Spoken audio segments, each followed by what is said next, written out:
of all, welcome everyone back to another amazing episode for all you teens out there.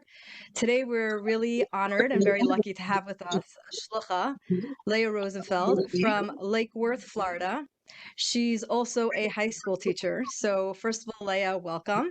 And we're very honored that you're here to join with us today. So, first of all, I just want to say that I'm personally very inspired by the fact that you're a shlucha and you're dedicating your time in high school, which is two worlds, and you're merging the two together. So, first of all, yeshakach to you. And what inspired you to do that? What inspired you to join high school and teach there when you have so much going on in your own personal shluchos? And what kind of shluchos do you do? And maybe perhaps what subject do you teach in high school itself? What are you passionate about? So my shluchos in high school actually began before my shluchos in Lake Worth, which is where I currently live. I started teaching in high school right when I stepped out of seminary. So when I started teaching, because I was one of the young graduates in my class, I was the same age as my students. I finally have, my oldest students are younger than my oldest child. So we've progressed a lot in that area. And I feel like teaching in high school kind of keeps me in sync and grounded and connected. And it feels like a privilege because I get to be in the shluchos world and be dealing with my community and feeling like I'm getting that angle. And at the same time, I still have Yotis Kislev for bring-ins and Yitzhak for bring-ins and Chai out. Like I feel all the Chassidishim and Tovim where when you're just in your Makam HaShluchos, of course you could be doing for bring-ins for them as well. But here you're getting the hardcore, high school stuff. So it's an inspiration for me to be around my girls, my high school students, and see their journeys. And it really helps me even in my day-to-day shluchos life. So I live in Lake Worth, which is a typical Chabad house community. We have Hebrew school, camp, a mitzvah club, C-teen, JLI-teen, all the regular stuff. Keeps me very busy. I will say that as much as I love high school, I teach much, much less than I used to, but I'm trying my best to stay in the school because it's a gift to be surrounded by that light. That's really amazing.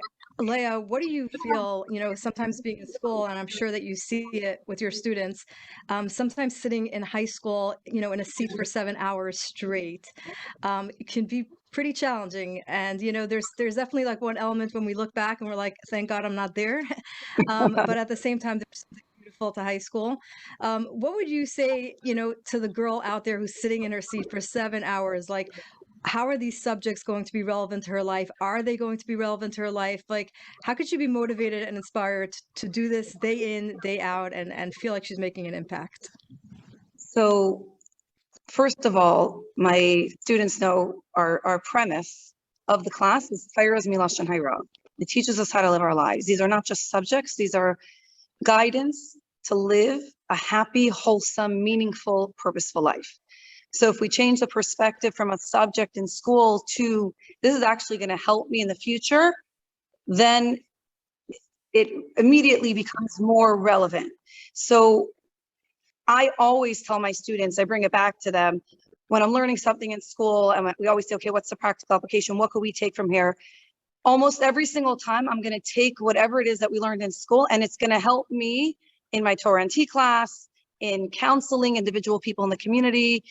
All these lessons are actually things that I utilize in my day-to-day life and how I parent and how I educate and how I behave personally in my relationships. So all these various areas, I hopefully bring it back to my students and show them how, listen to this idea that we just learned today. And let me share with you how a conversation played out in this angle in my regular class with my Chabad house women, and how I was able to use this information to guide them or help them or teach them. And then they're like, oh, my women are like, Leah, you're so brilliant. And I'm like, guys, I'm not original. This is not my stuff. This is all based on information that I learned from the Rebbe Sichos. That Sichos is one of my favorite subjects. And I just feel like there's so much practical, relevant, inspiring, empowering advice. Literally, like you walk out of a Sichos class or learning a Sicha, if you learn it for real, and you can truly you feel like you can conquer, okay, let me go. Okay, I'm not intimidated anymore, or I can do this extra program, or all the various challenges in life become meaningless in the light of that powerful lesson or whatever it might be. So it's interesting. One morning I was walking. There's a Walmart not too far from my house. So sometimes, like, to get in exercise, and if I need something, I try to kill two birds with one stone, and I'll walk there instead of driving there and then taking a walk later on in the day. So one such morning, I needed some stuff in Walmart, and it looked like it was going to rain. So I wrapped my raincoat around my waist, and I walked to Walmart. And on my way back, I have my earpod in my ear, and I'm talking, and all of a sudden it's starting to drizzle. And I'm like, oh gosh, okay. I put my phone in the pocket of my raincoat. I'm still talking to my friend. And then I'm like, this is so annoying. I'm getting so wet. It's starting to rain. And all of a sudden it hit me like 5 minutes later that I'm wearing my raincoat around my waist. Like I knew it was there. I put my phone in so that my phone shouldn't get wet. But meanwhile, I didn't put it on. And it hit me that, sorry for the phone, but it hit me that really Hasidus is something that if we go through the Lubavitch school systems, it's this protection, it's this raincoat. It literally gives us the tools to live the most meaningful, purposeful, happy life with good relationships and everything else that comes along with that. And sometimes we're going through something in life and we have the raincoat around our waist and we just forget to put it on. We forget that, like, it's right here. I have everything I need right here, right in this information, this treasure trove of information that I learned in high school, that I hopefully continue learning throughout my life, through classes, through webinars or whatever it is, because now everything's available because of Corona. Like, everything became so available. You're able to, like, drive and listen to shiurim. It's incredible. And it literally helps us, guides us in our lives. So since that story, whenever, like, I'm going through something, I'm okay, like, take the raincoat off. You have the raincoat on your waist. Now put it on. What is it? What does Hasidus teach us? How can we navigate the situation? And the same way, people in our community, sometimes when they get introduced to Yiddishkeit, they think it's about Shabbos and about kosher and about Yom Kippur and, all the typical standard things. And they fail to realize that Torah is a guidebook for life. It actually teaches me how to have a good relationship with someone else. It actually teaches me how to build a home. It teaches me how to be a successful teacher. It teaches me how to be a successful shlucha. It teaches me, everything's there. It's not just about my spiritual growth, but because everything's contained in the spiritual growth. So I think for us, Hasidus is not just this subject in school that we're learning, or even Chumash, whatever it might be, is not just this book that we have to go through a certain number of parshias or a certain amount of sichos. But if we actually zoom in onto the ideas and we don't learn for the test is the necessary part of. I was just going to ask you that. I was just going to ask you about the test. Making sure we acquire. It's so easy. It's interesting because I take women to Israel in our community. It's part of, like, one of our programs, and what I have the women do is we're there for 8 days, I think, and each day one woman has to blog about that day. And it's so obvious to me about the woman who was experiencing the day and then wrote it down in the blog, or the woman who was blogging the day and then wrote it down when she got home at night, where her focus the whole time was, okay, what am I going to write in this blog? What am I going to write in this blog? As opposed, and I feel bad. I'm like, I wish I didn't ask her, because it's so much more experience the day. Forget about the blog. Experience the day, and now I want to hear what you have to say. And I feel like told at night. What? Blog. What? Be told at night you're the one writing the blog, so they have like that. Except that I get it. I know that once we get there, it's like such an exhausting trip that if I ask them that day, it's too much. So I give them the responsibility before, but I divide it before the trip so that I know that it's taken care of. But yeah, but do you understand what I'm saying? Where it's so. Yeah, because I think so easy to get carried away. I see it a lot, and obviously, we went through it ourselves. But there's so many subjects in school, and so many tests, and you just kind of like want to survive, and you just want to get through your tests and cram the material, and it's so easy to lose focus that these are not subjects that we're learning. Maybe the English department, but like at least for sure the Hebrew department, they're not subjects. They're not a test. It's like this is your life, and you just want to be able to internalize what you're learning, and to be able to make it relevant. What about those subjects that I can't find as relevant to my life? Like Sichas a little bit, Tanya class. If we have a good teacher, like it resonates because it's the gut of who we are. But what about, a subject it's a little harder to dig deeper? And of course, like you said, Torah is Torah, so it should all be relevant. So How can we? technically, I mean, obviously, we're going to have classes. We're not going to be 8 hours a day inspired, empowered, walking out of every class on 9 clouds and feeling like, oh my gosh, wow. It's normal to have it's waves.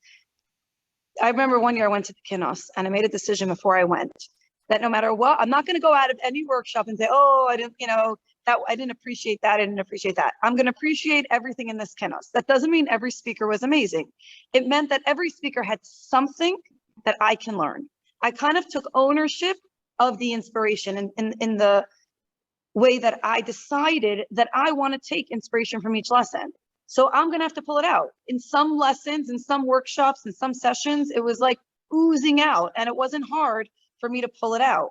But like anything in life, if I want to be impacted, I have to take ownership. It's very nice to have. I feel like if you put yourself into it, you're going to end up benefiting more, because it's almost like, the idea of pneumius versus makif, or like the makif is like there's this intense inspiration, but it's not internal. It doesn't last because it's not mine. Someone gave it to me, and it hovered on the surface while it was there. Okay, now I have to make it mine. But if initially I'm the one who's pulling the inspiration out of a class that's perhaps not as inspirational, it's so much more personal, because I actually have to think up, what am I gaining from that class? What can I learn from this particular lesson? And again, it takes a lot of mind focus and it takes a lot of heart focus. So then it becomes very personal. And again, it doesn't mean we're not robots. So if you're not feeling it for 8 hours of the day, that's okay too. The problem is that when it's a consistent problem where you make a choice, okay, this class I'm gaining nothing from, then we have an issue. Because you can't blame, at a certain point in life, we have to stop blaming the teacher or the subject or the content or whatever it might be. Today I'm tired, so today I'm not going to gain as much from this class. But it doesn't mean there's nothing to be gained, because as long as it's Torah, there's something to be gained. There's a message for me. I think that's very powerful. That means to say that in any class that you're sitting in, if you take ownership of the subject, there's going to be one thing that you can leave from that class, even if it wasn't the most exhilarating, inspiring class, but there's something, if it's Tyra, it's relevant to us today. So that means take one thing out of each class, and even your day in school will be a little bit more uplifting, because otherwise, you come out of 7 hours that you didn't gain anything, and that's very draggy, and that's very that's very tiring and depressing, I guess you could say too. Yeah, well, listen, even as a teacher, I have to say, obviously, it gives me nachas and joy. And I don't know which schools watch this. I hope some of my students are watching it. But it gives me a lot of joy when they say, oh my gosh, I love this sikha, or this sikha is so practical. Of course, I want to hear that. It's exciting for me also as a teacher when the girls are finding the information relevant and relatable and something that they can actually take home and be inspired by. But even when it's not, we have to, plow forward and think, where is there something for me in this? Because there has to be something for you in this. Otherwise, you wouldn't be learning it. Take ownership of your inspiration. Love that. Love that. Now, what about, I know that you're a teacher in Florida, so it's clearly, it's not necessarily the easiest place to always keep inspiration. The weather's hot. The Gashmis of the world is out there in front of you. How do you inspire your students to, you see the world, you see the fireworks, it seems exciting at times, but, to keep your eyes on the goal and to realize how lucky we are? So first of all, let me clear the air here. I am a Florida girl. I grew up in Florida. I grew up in Miami Beach.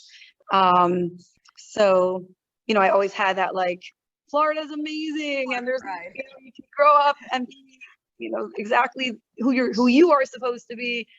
No, because some people have that view that Florida is this spiritually challenged place. The Rebbe actually said about Florida that it's going to become the Yerushalayim of Galus. He told Rabbi Korf, the head shliach, that, and we mamish see already happened. that's what I said. I heard this as a kid growing up, and when I was growing up in Florida, to get milk, we used to get it on a truck, Chalav Yisrael milk from New York, that would go sour like a day later because it was sitting on a truck for 24 hours. And now it's unbelievable what's going on here. It's literally. And now I get my milk from Miami's. Right, you see? It's the it's unbelievable, like okay. how you want to see the Rebbe's vision. Like, what? Yerushalayim of Galus? Yeah, it really is. It's mind blowing. But in general, when I look at the way the people in my community see my life, meaning when I look in from their angle, from their perspective, it's all the strength and all the motivation that I need to understand that we were gifted with such a beautiful bracha, that we were brought up in this way. Going back to my Israel trip, recently I was just interviewing women for the next trip, Bezras Hashem, in July. And this is something that I hear almost every time I interview, each cycle of interviews. And I said to them, like, why do you want to go on this trip? What is it that you're looking for?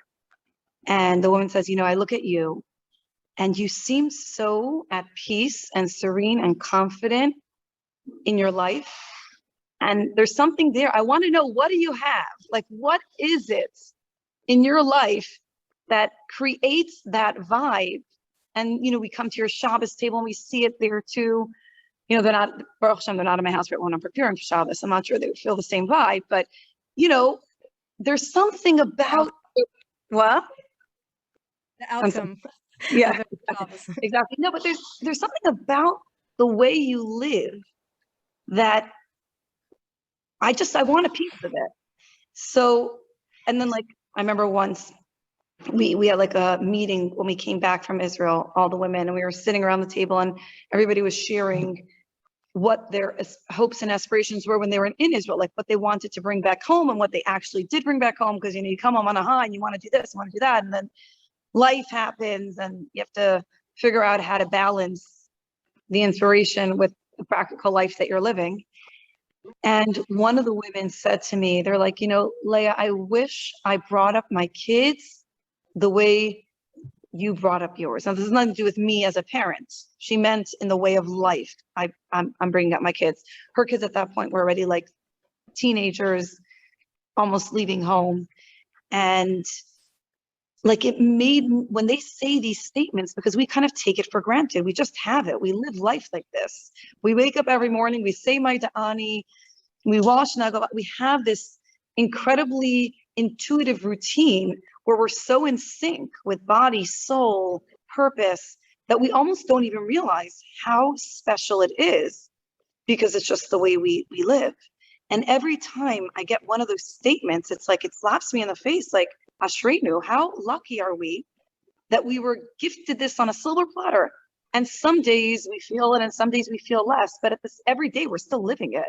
And every day it's still so much a part of our life. It's a beautiful thing. There's so much joy. There's so much depth. And granted, sometimes things are not easy. And sometimes it is challenging to live life, exactly the way we're supposed to. 613 laws. And then there's a lot out there. But when we look at the whole picture and we understand how the outside world looks into our life and sees and values our values and the way that we're bringing up our kids and the way that we live our lives and the way that we have so much serenity and peace in the fact that we're so purposeful, that we know that everything's hashgacha pratis, that we know you read the Zut Sarach Aliyah, like all these different terminologies that are on the tip of every tongue of every high school girl, that they think the whole world knows, and of course everybody knows it. It's just unbelievable. Today I was teaching in school about. I think I totally resonate with what you're saying because, clearly being on shluchos, myself, and on a college campus, you hear it all the time. Like, you guys are so lucky for this lifestyle that you have, and the way you guys date, or like you're saying, the clarity, etc. I guess the question is for a girl who is right now in a frum community, who doesn't have that exposure to hear that. Where do they get those little messages to remind them how lucky they are? I'm sure once they get older and they're, wherever they'll be in life, they'll get to appreciate it. But it's hard to wait till then, and you can't wait till then because you need to be able to appreciate it now at the current time. So yes, if you ever go on Miftzayim and you meet someone and they're like, "Wow, you guys are so lucky," sure, that helps boost your confidence in what you're doing. But when you don't have those experiences, and it's like the Lubavitcher, hanging out with the Lubavitcher, you don't always see that Ashrenu per se. What would you suggest? Right. So I feel like, for me on shluchos, because I'm living in the outside world, I need that from them. For these girls, I mean, hopefully they're tuning in to every Farbringen and every Chassidish Yom Tov and every Benos Chabad event. I mean, it's unbelievable. I'm in the school 2 mornings a week, so it's very, very brief. However, like, I'm blown away by all the opportunities that are gifted to them. And I always say it to them. I'm like, do you realize if you went to any other school, it's just school. They're not looking at the whole, they're teaching you subjects. They're not teaching you a way of life.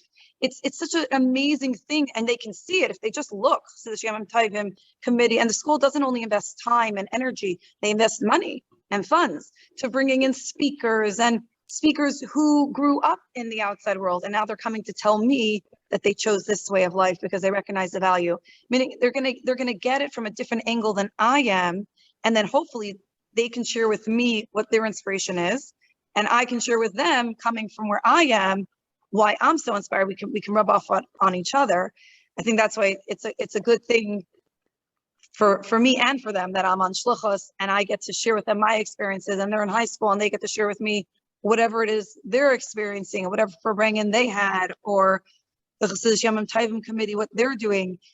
It's obvious, even if you're just in a Lubavitch school, how much the school system, at least, I mean, the school that I teach in, focused on the whole picture, the entirety of who we are, and developing a character, and developing a work ethic, and developing ownership, and Kabbalah's and all these different things that I feel truly make us who we are. In fact, like I was saying just today, we were learning Sicha on Parshas Noach, and it's for Sicha's class, not for Parsha class. That's why it's not on topic of the Parsha. So we were saying, the Rebbe was bringing up in the Sicha the Vart of the Baal Shem Tov, where he says that if you're looking at someone else and you see a blemish, you should understand that the blemish is really in you. And I said to them, to my students, how many of you feel that this is true? And I would say the majority of the class thought that, this is the obvious truth. It's uncomfortable. It's an uncomfortable truth, but it's an obvious truth. And I was sharing with them how when I shared this idea in Parshas Noach, when I was doing Parsha with my Torah and Tea ladies, there was a woman who gave me a lot of resistance for this. It felt uncomfortable for her. She didn't like that she's seeing so much negativity in other people, and that must be a reflection of herself. And I said to her, I said to my students, why do you think it doesn't bother you? Like, it's true. I mean, it's uncomfortable sometimes, because we're trained to be in growth mindset, regardless of where we are. Each of us are on our own levels, and each of us are doing things in the space that we feel comfortable, but we're taught to be in growth mindset. So yeah, it's fine. I know I'm not perfect. I see something in someone else. It must be a reflection of myself. We're okay with that. Tanya teaches, okay, you're upset that you're struggling. You're a struggler. It's who you are. It's just it's not a depressing thought anymore. The second you recognize it's just a way of life and I have to grow. Okay, so I saw something negative. That means I have to work on myself. We don't even realize unless we start focusing on it, how much depth this has. And so this is something I was sharing with my students today about how none of them resisted to it. Of course, you want to know more. And what if we really don't have it? What if it's just there to help? Yeah, there's something to discuss there. But the concept wasn't bothersome, because it's okay if I'm not perfect. It's okay if I know that there's room to grow. It's okay if I'm in growth mindset. So those are values that are just inculcated into the high school, even Lubavitcher with Lubavitcher. The idea of I can always be better than I was yesterday is something that's like, now it's all hype. But like, this is something we always had. Of course, tomorrow I'm going to be better than I was today. It's a real gift. Yeah.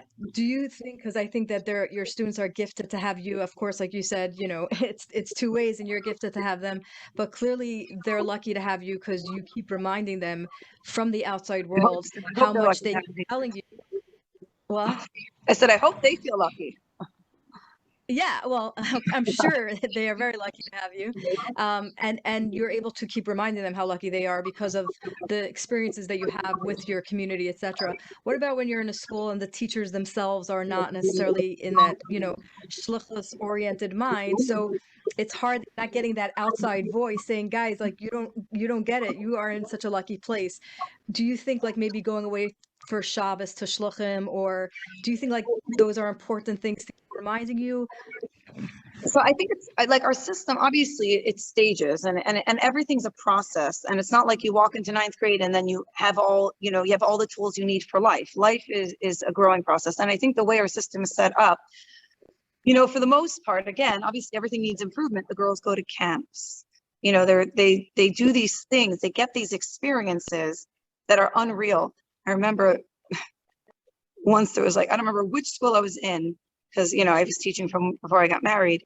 They're having like a public hearing about the dorm, and the neighbors were upset that the dorm counselors were 18 or something. And I remember saying, you guys, what your vision of 18 is a bunch of drunken kids in college. Our vision of 18, Right. I mean, the girl can get married in 2 years, and that's after going to seminary and being a teacher for 2 years.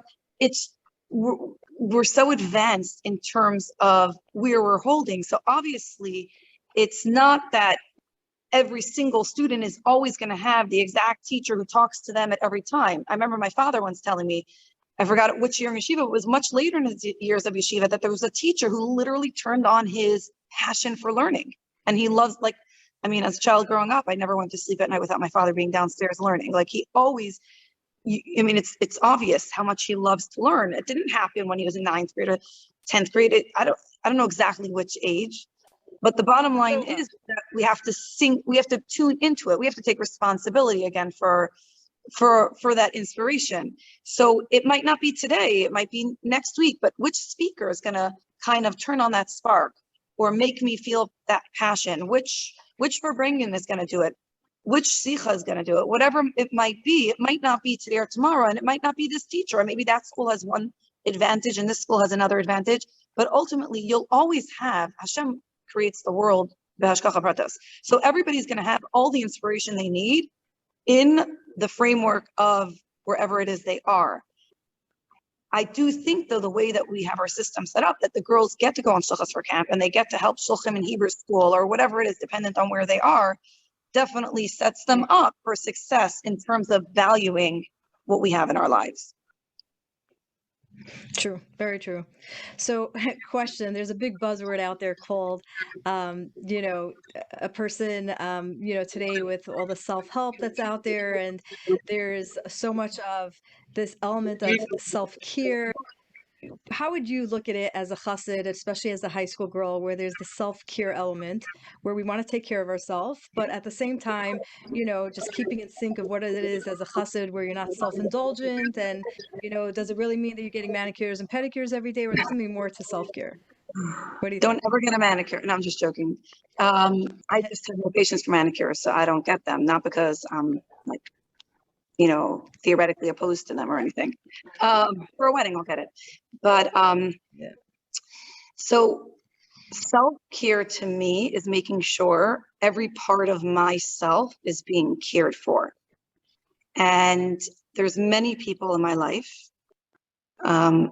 who are completely engaged and only engaged in self-care, meaning that's what their job is, to take care of themselves and make sure they have their nails done and their hair done and massage and shopping. And again, none of these things are bad.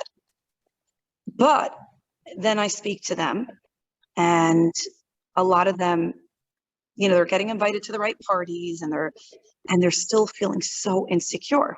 Like, what is it? What's missing? So something that I share a lot with the women in my community is the idea that we have our essence self, which is our neshama, and then we have our other self, which is our nefesh bahamis, which again we identify a lot with. We're all very, very familiar with the nefesh bahamis. It's a very big part of the self that we identify with on a regular basis. But if we're constantly going to take care of the nefesh bahamis self, and we have to take care of it in order to be able for our neshama to be taken care of, and we don't take care of our neshama self, that part of ourself, that self-care, we don't take care of that, then we're not going to feel whole. Something's going to feel missing.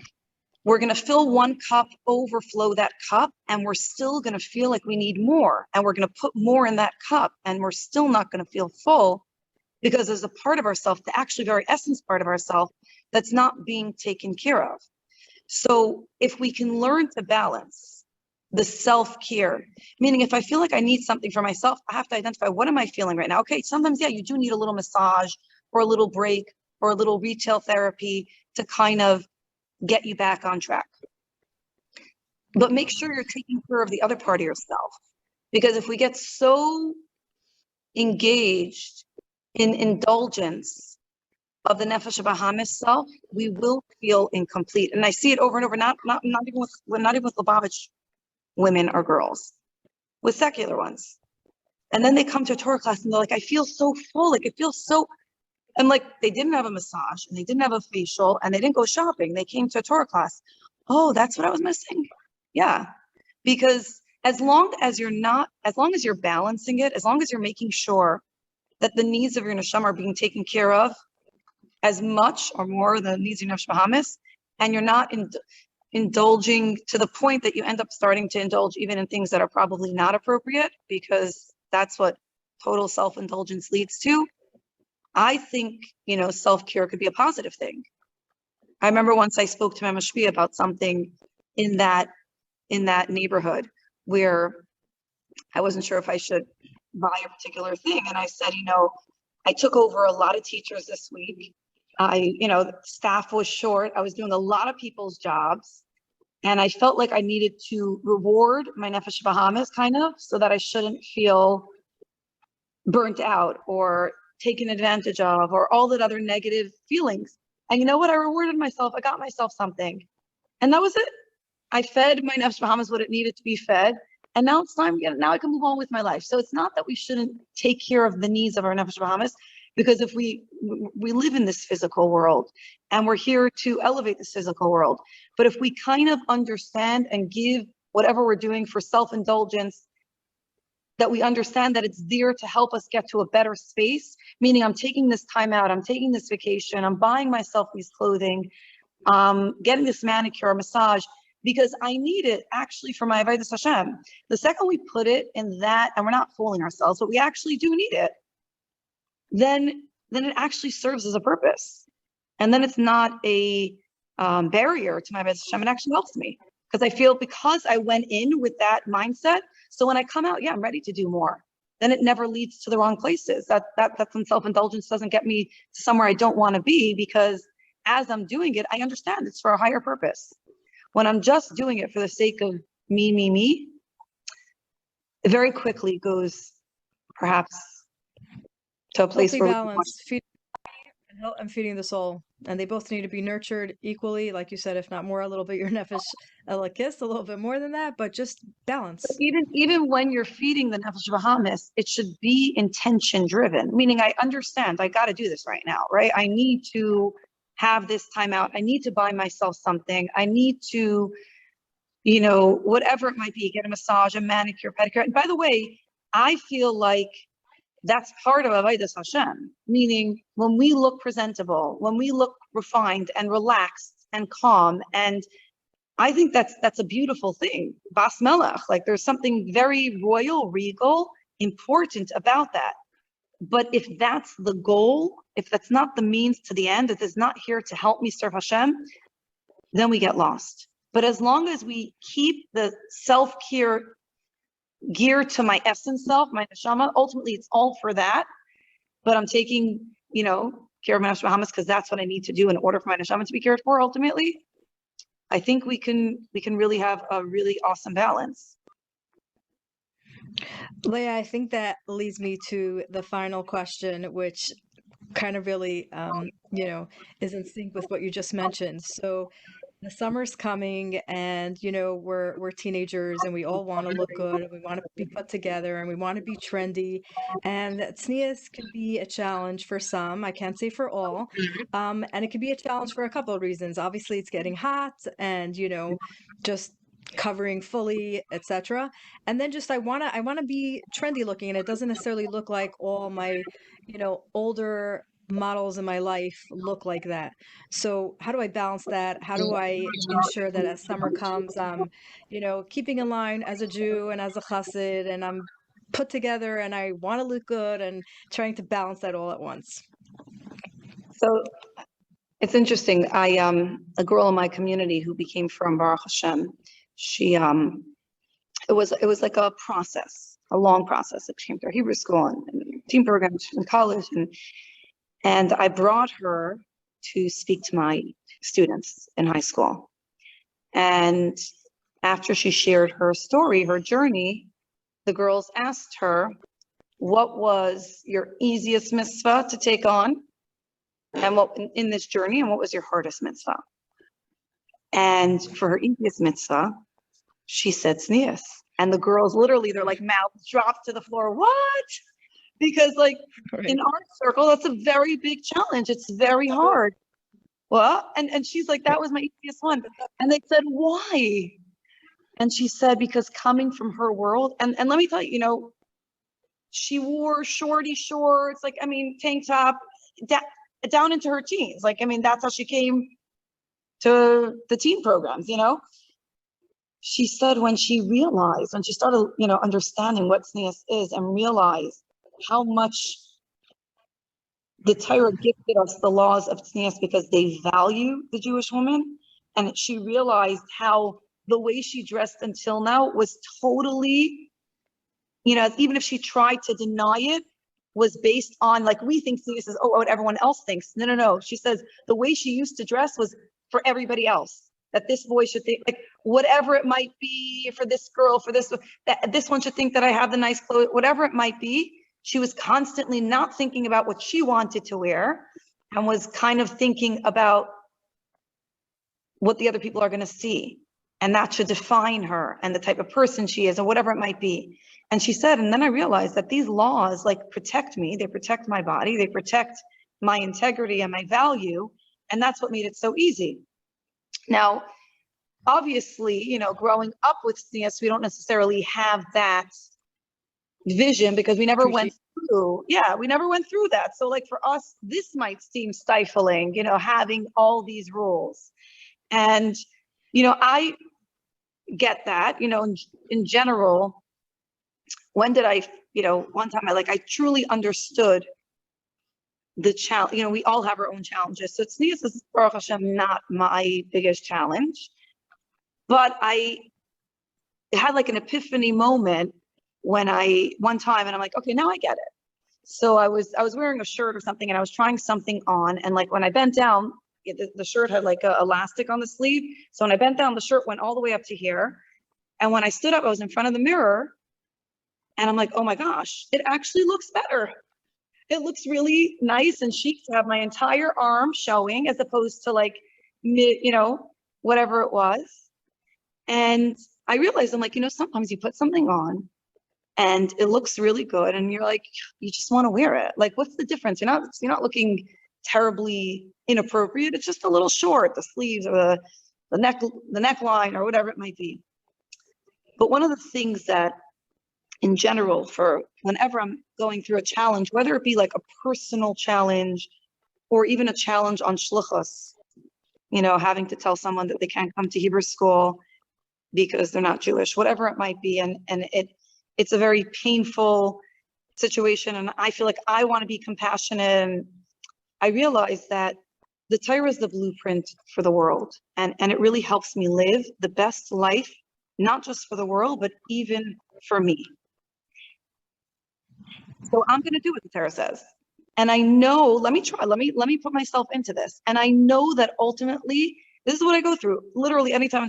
I know that ultimately I'm going to be rewarded for this. Like, I think I want to be compassionate, but I'm not more compassionate than the Torah. So if the Torah is telling me I have to, tell this person this, and that's what I have to do. I mean, obviously do it in a way that's nice. So when it comes to tznius, it's the same thing. Like, yeah, okay, this looks nicer, or I think it looks nicer. But the Torah is teaching me to live the best life for me, for myself. And if I can just get myself past this little hurdle, okay, I'm not going to buy the shirt. My life will be better. And there is a lot, you're talking about being tznius and gender, there is all the women, like literally at every class, I have multiple women say to me, Leah, where do you shop? Where do you shop? There's a lot of beautiful, fashionable, tznius, royal clothes that are out there. Like, you can look really good. So you have that challenge, and that particular thing looks really nice and you can't get it. So you know what? Reward your nefesh bahamas, get it something else. Buy yourself something. If you can't buy that thing that you really like, indulge in something else as a gift to your nefesh kiss, to work together. I'm going to buy something tznius, and now I have a beautiful tznius item from my nefesh kiss, and my nefesh bahamas is happy because she got something new to wear. So there's a way to work around it. And ultimately, there's all this about unique, and we want to be unique. And I look the most unique in my entire class. Like, everybody else looks pretty much the same. They're all wearing leggings and a sweatshirt, or whatever it might be. And here we come in, and they're not commenting on others' clothes. They don't comment on my clothes. So here we're saying, this is like duality. I mean, we are the minority. So when we're trying Wait, to you got a little cut out. Leah, You got a little cut out. You got a little cut out? Where were we holding? Yeah, no, you were saying how you feel unique, like when you're wearing, tznius clothing. Individuality about, tznius. We're like, we are in the minority. We are in the minority. Did you hear me? Tznius is so holy that our computer is bursting. Can you hear again? Try to. I hear you perfectly. Okay. So what I'm saying, do you hear me now? I'm going to come a little closer to you. Let me see. Is that better?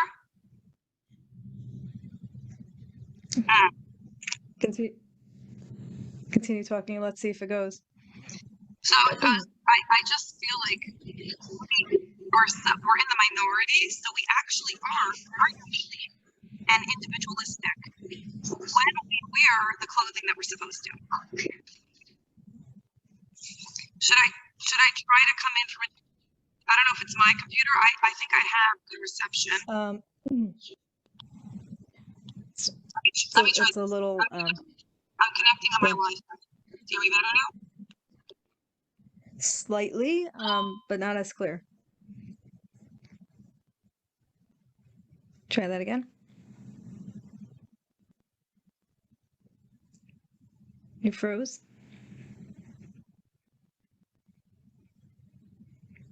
You froze? There, okay. Yeah. Yeah. Okay. You got it? So I'm not sure where what? You were saying how you feel so unique with the clothing that you wear in comparison to everyone around you that's, not looking as elegant per se. Yeah, it literally, I never feel inhibited in that sense by tznius, meaning it's one thing you try something on and it looks good and you want to buy, and that is a challenge, and it does when maybe it's a tiny bit shorter or a tiny bit whatever it might be. But in terms of looking with it and trendy and fashionable and yet regal and royal, we don't have a problem with that when it comes to tznius. I mean, you'll hear women say, all Chabad Rebbetzin are beautiful, What is it that they're saying? I mean, they don't think they're dowdy and dressing like 100 years ago, whatever it might be. Do you know what I'm saying? It really, I think there's something so powerful and so individualistic about not feeling uncomfortable and feeling so proud of the clothing that we get to wear. And you still look beautiful and royal, and everybody wants to know where you're shopping. Tell me, when you're wearing the leggings and the t-shirt, nobody cares because it's the same exact thing that everybody else in the room is wearing. So you got it at Lululemon and you got it at Macy's or whoever knows where. But when you dress nice, when you dress tznius, when you really hold yourself, and again, I think tznius is also making sure that you dress nice. That's part of tznius, not dressing like a shmata. It's part of, representing who we are. It's the same representation. We want to look our part, and that is, bas melech. So there's something amazing about You're it, saying like and I see the value in that. I think what you're saying, Leah, which is beautiful, is the reason why girls have this like knee-jerk reaction when they hear the word tznius is because to them they associate it with like the neb who's dressed, whatever it is, and doesn't look put together, and it's such a wrong misinterpretation because ultimately, if tznius means the daughter of the king, any queen or princess that you know of should look put together and look amazing and look great, and like you said, there is definitely this like at least on shluchas I hear it a lot, like, oh my gosh, all the Chabad Rebbitzins, they look amazing. Well, Can't there's believe never they a have bad so hair many day. kids, right? That whole line of thought. And which is amazing, and I think it's a lesson in itself because as a girl, when sneeze is a challenge, it's like you're saying, the challenge is not to find the nice trendy clothing. There's a lot out there today. It's being mindful that yes, there are the boundaries and the borders that Hashem gave us, but ultimately it's for us to remember that it's a gift for us. And I'm on a college campus as well, and you see that what girls have to especially go through, and they don't really have the choice because they don't have that boundary and border, so to say, that of course Torah is given to them as well, but they don't they weren't raised with that. They have to form their own boundary and border, and it's so hard to create that boundary and border. Every 1 out of 4 girls are in some shape or form Look, on when it's not campus. imposed, look, I was just thinking about this yesterday when my day was like crazy and I was on my phone and I'm like, so funny because I always tell everybody how incredible Shabbos is. Like, it's such a gift to like disconnect and be so present and yet as much as I know and understand how powerful and good that is, somehow I have a much harder time during the week shutting down my phone for an hour, even though like I know the value. So it makes sense, even if you're going to have girls on college campus who are going to say they understand the value of tznius because it's not like inculcated into them as law. It's just hard to adopt, even though they understand the value of it, and even they understand the difficulties of not having that value. And it's almost like they appreciate it even more because they see the outcome of realizing that, hey, God is actually brilliant. These laws are for us. And we say tznius, whether it's anything, laws of yichud, any of these things, they're really gifts for the woman. At the end of the day, they were not meant to make life difficult for us. They're meant as a gift for us. And, Protection, I real protection. yeah, and I think especially as summer is approaching, that's just something to be mindful about. Um, Mrs. Garari, who's she lives in Canada. She was very close to the Rebbitzin. Her family was very close to the Rebbitzin, and she always repeats the story that just so resonates with me. She said that her family got dressed in their nice, elegant, beautiful clothing to come to the Rebbitzin's house, and the Rebbitzin herself was like a very regal woman. She was very put together. The Rebbe also had like a very fancy suit. Like they were a regal couple. At least in earlier years when you see pictures. And she walked in with her fancy clothing that her mother put onto her, and she was like a teenager at the time.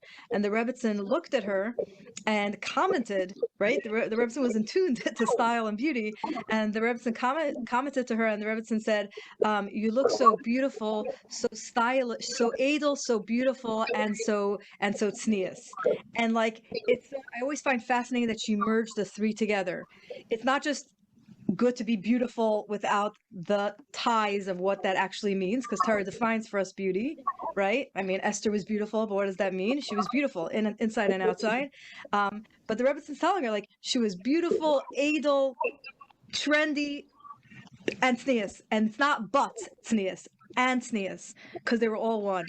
So yeah, I appreciate that. So Leah, I first of all I want to thank you so much for joining us. Really, it's Pleasure. really an honor and pleasure. I know that the girls that are going to be joining are going to gain so much.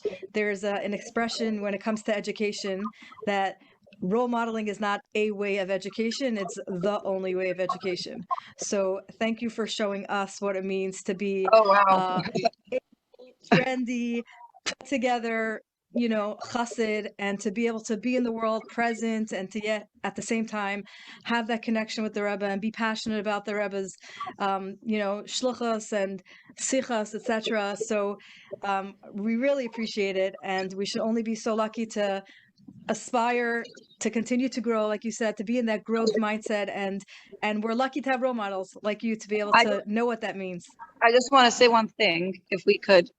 One of the things we started doing in my class before each sikha, we try before each class, like every class, is we say a story of the Rebbe in the beginning of the class. Why? Because I said sometimes we get into the sikha and we forget that this is the Rebbe's words. Like we're learning the sikha, like we opened up another book that we're learning. So the stories of the Rebbe people love to hear and they feel connected to. Let's say a story of the Rebbe, and now let's learn a sikha. Now that we know who said this, now we can value the sikha. So I find that was really helpful and eye-opening. Like when we start, every different girl says it each time, sharing that story really helps bring us down into the value of the messages that we're learning. Beautiful. Leah, thank you so much. And if anyone has any questions, feel free to reach out to Leah. Just because she's not your personal teacher, but she's, a teacher for the teens out there. And if you have any questions or comments, feel free to reach out to her. And I'm sure she'll be a great role model and mentor, and any other further questions that you have. Leah, thank you. Hashem should give you all the brachos on your shluchos and your communal life and your personal life with the girls in high school. And we should be in Yerushalayim already, with Mashiach. We're ready. So Amen. Thank you so much. And girls, thank you so much for joining me. I look forward to next session.